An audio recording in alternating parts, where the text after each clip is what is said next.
Class 8 Hindi subject का first chapter सुर के पद का तीसरा पद आज हम लोग देखेंगे। ठीक है ना। मैं एक बार पढ़ती हूँ, आप लोग भी दोहराइएगा।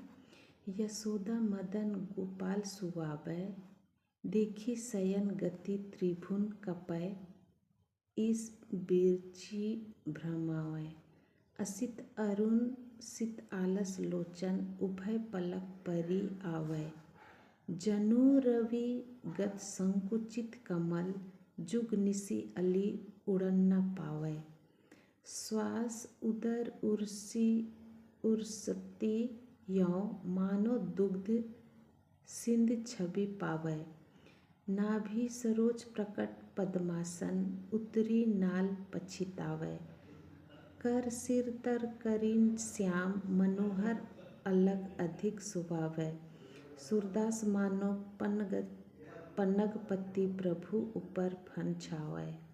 तो यशोदा का मतलब देखेंगे। यशोदा माता जो कृष्ण भगवान की जो परवरिश करने वाली, देखभाल करने वाली, उसको पालने वाली जो यशोदा माता थी, ठीक है ना, उसी को यशोदा कहा गया। ये हम लोग यशोदा कहते हैं। ठीक है।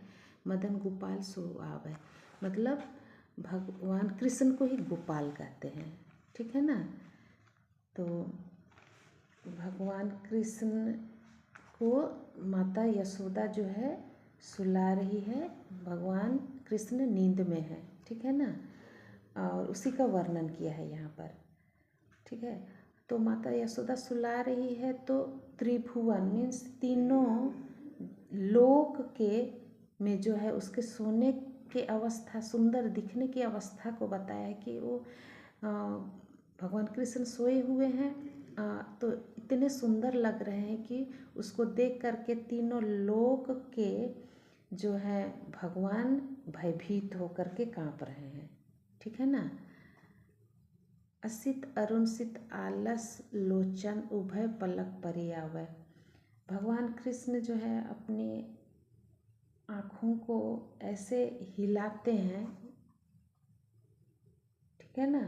ऐसे हिलाते हैं, उनका पलक झपकना, उसका उठना ऐसे लगता है जैसे सूर्य की पंखुड़ी जो है, ठीक है ना, सूर्य की पंखुड़ी जो है सिकुड़ गई है और फूल में भौरा फंस गया है ना। रवि मीन्स होता है सूर्य।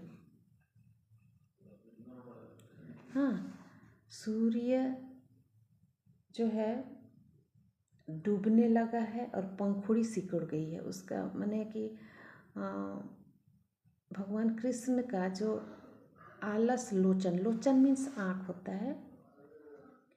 तो आँख मतलब नींद से उठने से कैसे दिखता है, भारी भारी सा ना। तो उसके पलक झपकने का यहाँ पर गुणगान किया गया है कि वो पलक झपकता है, हिलाता है तो ऐसा लगता है जैसे कि सूर्य जो है, रवि मीन्स सूर्य, संकुचित मीन्स छोटा होना, सूर्य जो है डूब रहा है। ठीक है ना। सूर्य डूब रहा है और कमल की पंखुड़ी जो है सिकुड़ गई है।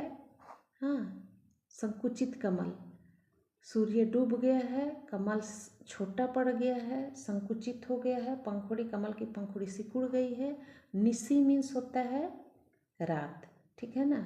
और अली उड़न न पावे, अली मीन्स होता है भौरा।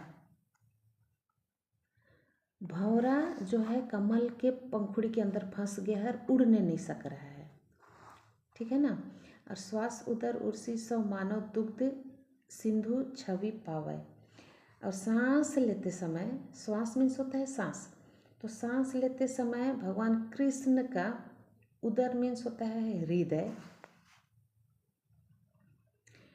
हृदय जो है ऐसा दिखाई दे रहा है जैसे दूध से समुद्र सुशोभित है।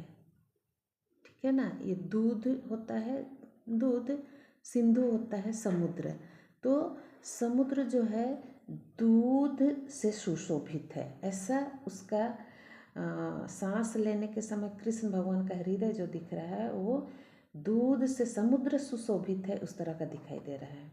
और ऐसा लग रहा है मानो कि शेषनाग सांप जो है कि ऊपर कृष्ण भगवान के ऊपर जो है फैलावे शोभाए मीन्स होता है शोभा दे रहा है।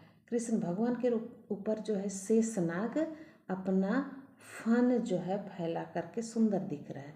इस तरह करके भगवान कृष्ण के सोने से जगने समय की अवस्था को यहाँ पर दर्शाया गया है। इस पद का मैं भावार्थ यहाँ पर लिखती हूँ, तो आप लोग ध्यान से देखिएगा। तो प्रस्तुत पद में सूरदास जी ने, जो कवि हैं जिसने लिखा है कविता को, है सूरदास ने भगवान कृष्ण की नींद वाले अवस्था या नींद से जगने वाले समय का वर्णन किया है। माता यशोदा कृष्ण को सुला रही है और जिसे देखकर प्रलय की आशंका से तीनों लोग भयभीत होकर कांपते हैं और कृष्ण बालक जो है नींद के आलस से, नींद से उठते हैं जब कैसे आलस आलस लगता है, आँख बोझिल बोझिल है ना, नींद के आलस से अपनी आँखों को हिलाते झपकाते हैं।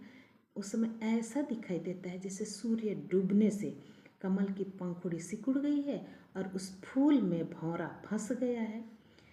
सांस लेते समय कृष्ण का हृदय ऐसा दिखाई दे रहा है जैसे दूध से समुद्र सुशोभित है और उस समय ऐसा लग रहा था मानो शेषनाग सांप कृष्ण के ऊपर अपना फन फैलाते हुए सुंदर सुशोभित हो रहे हैं।